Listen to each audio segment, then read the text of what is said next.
once again for the renegade master. Back once again for the renegade master. Back once again for the renegade master. Back once again for the renegade master. Back once again for the renegade master.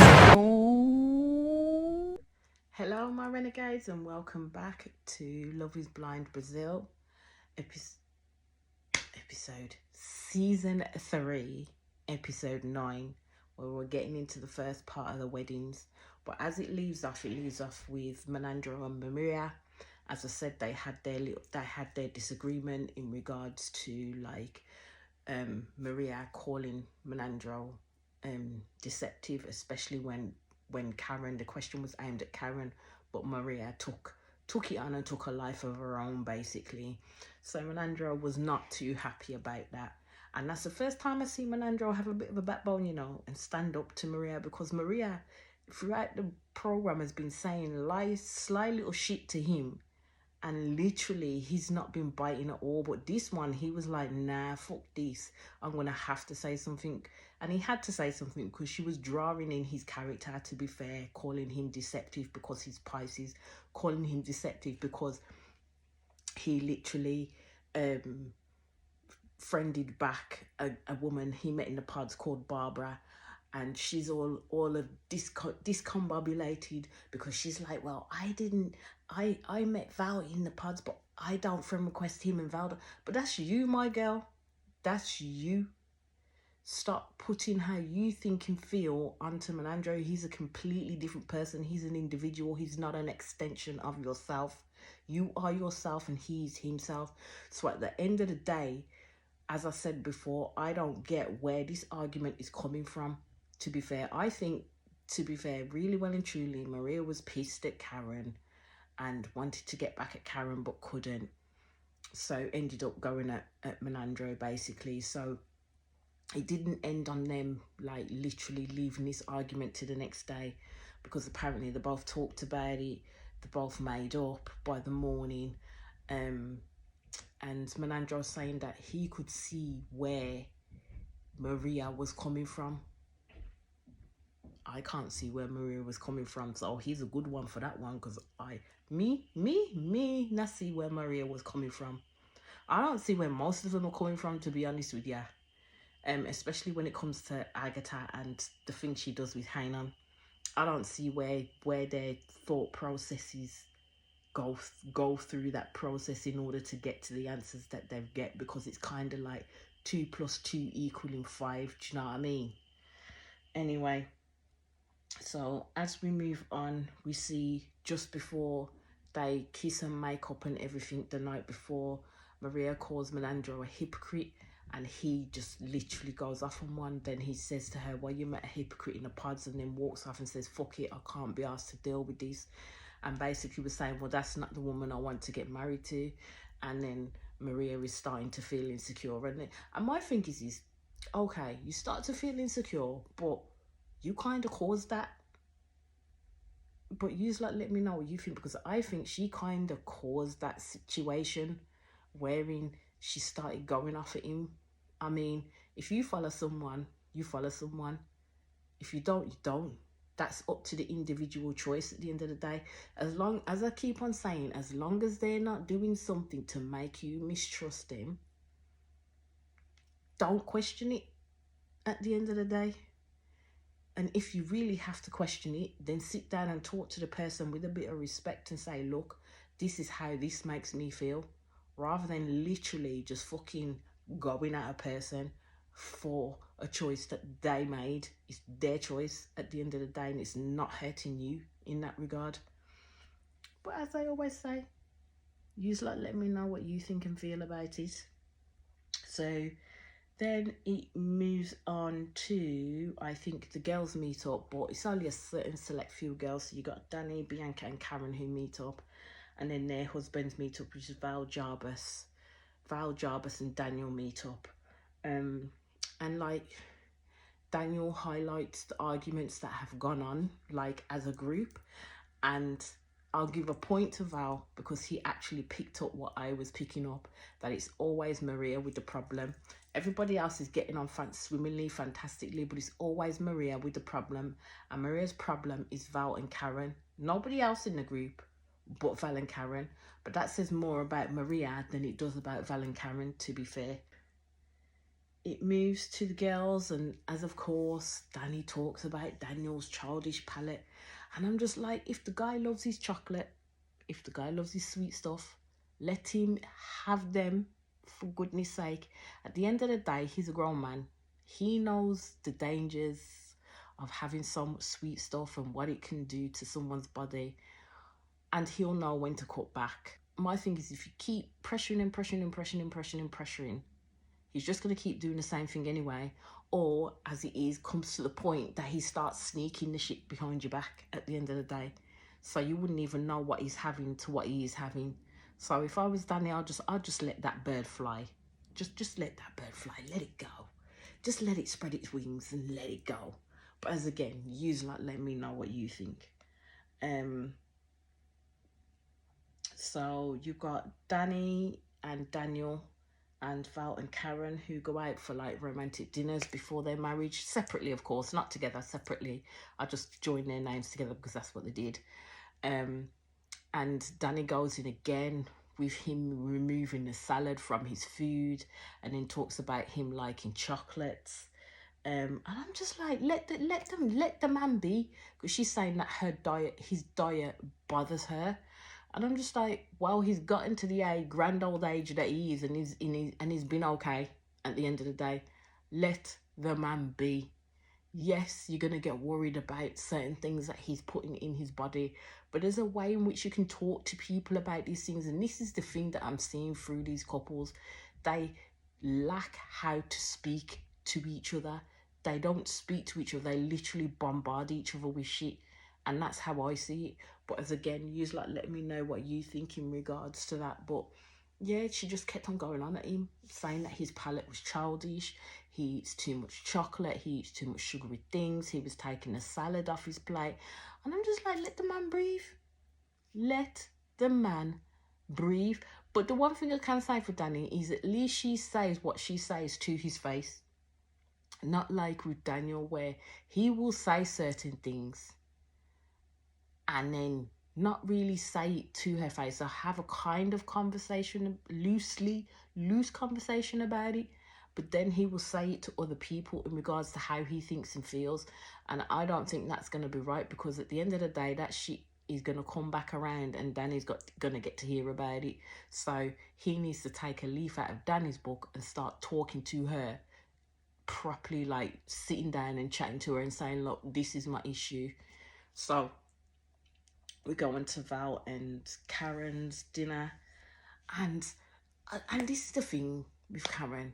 Karen is like, she kind of like stone. She really has she definitely has her barriers up when it comes to Val. She has her barriers up, and he's literally having to chip away bit by bit in order to get past those barriers. But sometimes she can just be so rude.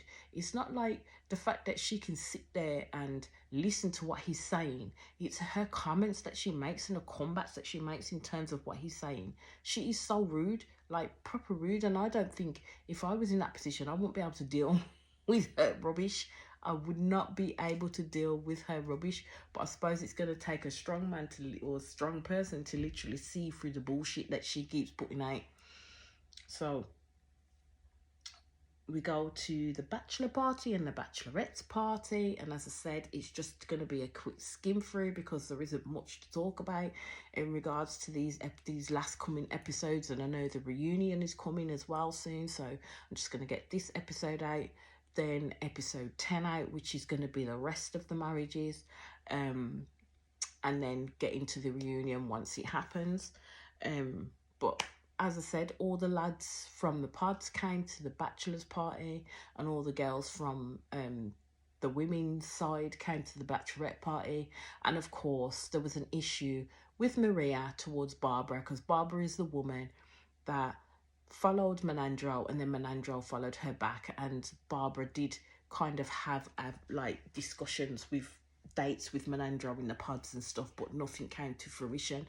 And then like Maria is literally making a big fucking mountain out of a molehill around this, because Barbara came to her, said hello. She said, oh, she gave her a hug and stuff, and that was it. And then she refused to talk to Barbara. Now, Barbara could tell that something was wrong.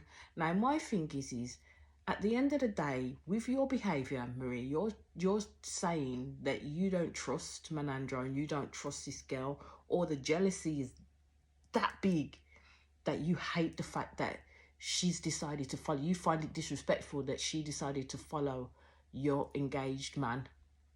At the end of the day, Barbara knows her boundaries. She hasn't given you just cause to not like her. She hasn't passed those boundaries. What people have to realise is that they've been in this experience with all these people together by themselves. Nobody else, like myself or anybody else on the outside world, knows what they're going through. So she could have seen it as that it was just friends. Do you know what I mean? That it was just friends. But no, she had to pick out the fact that he followed Barbara and Barbara followed him back. I really do. I think it's absolutely freaking painstaking ridiculous the amount of drama that these certain people find to have a go at people with. And I mean, it was like all through the night. Like, even Carol was talking to Barbara and says, at the end of the day, you ain't done nothing wrong. And she hasn't. In my estimations, Barbara hasn't done nothing wrong. Maria's just making an issue for making an issue's sake. At the end of the day, they all know that you're engaged to Menandro. Nobody's overstepped the mark. You're literally taking it overboard now. And the way in which she was talking about Barbara and treating Barbara throughout that night was appalling. So all of that went, and then they all decided to, the girls who were engaged, the guys decided to go over to where the guys are at, and they had their night. And then you get because Italy was there, and then you get Val introduce like Italy to Karen properly, because don't forget, they hadn't met outside of the pods at all. So, like, you know, Karen's talking to him, chatting with him, nothing to go on, and then she's commenting about how Valmia's staring at them from across the way. And I think Valmia then says, oh, they were saying, oh, do you think that's fine with him talking to Karen? And Valmia wasn't bothered at the end of the day. And I'm like, Valmia was the one that introduced them. Do you know what I mean? The man ain't done nothing untoward. All he said was hello to Karen, then followed Karen. The man ain't done nothing untoward. Again, making a freaking mountain out of a molehill. These people are just looking for certain parts of drama. That's how I'm seeing it. They're looking for certain parts of drama, or the producers are looking for certain parts of drama, because for me, it's a non-issue. At the end of the day, they've all picked their people that they want to be with. They're not straying from that. So whoever they speak to outside of that is for them business. But again, you lot let me know what you think.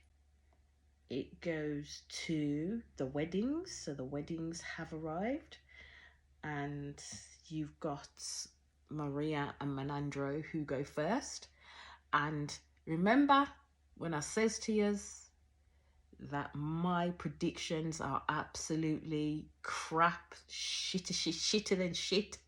They were shitter than shit, because I'm sorry, I got them wrong.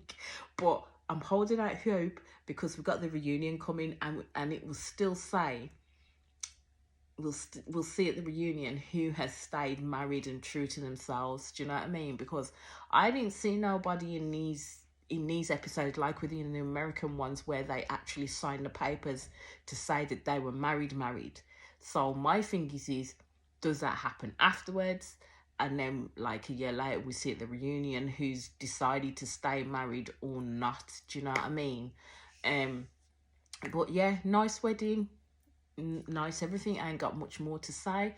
So Maria and Menandro, they go. He literally cries when he sees Maria, which is nice to see. And yeah, they ask her first. She said yes. And Menandro said yes. So they're married. And hope they have a long and happy life with each other. Me, myself, I don't see how long that will last for, because, as I said, with how Maria is, and I think how her relationship is with her, especially with her mother, and how that's probably shaped her, I don't know. But I ain't going to post passionate ill will on this couple. So yeah, there you have it. They've said yes to each other, so they're married. So then you get to Bianca and Jabez. That's the one I did get right. I got that one right. Definitely got that one right. Because I said that them two would say yes. And they did. But Jabez was a little fucker when they asked him. Because usually when they say, can I say something first? That usually means it's a no. This fucking man put this girl through the ringer. I honestly thought when it shot to her, I think it's her stepdad, I thought he was going to get up out of his seat and punch that man clean in his face, because that's what his face was saying. And then he turned around and says, I can't see my life without you, basically. And everyone was like, oh my God. Oh my God. Yeah, he was a fucker for that one.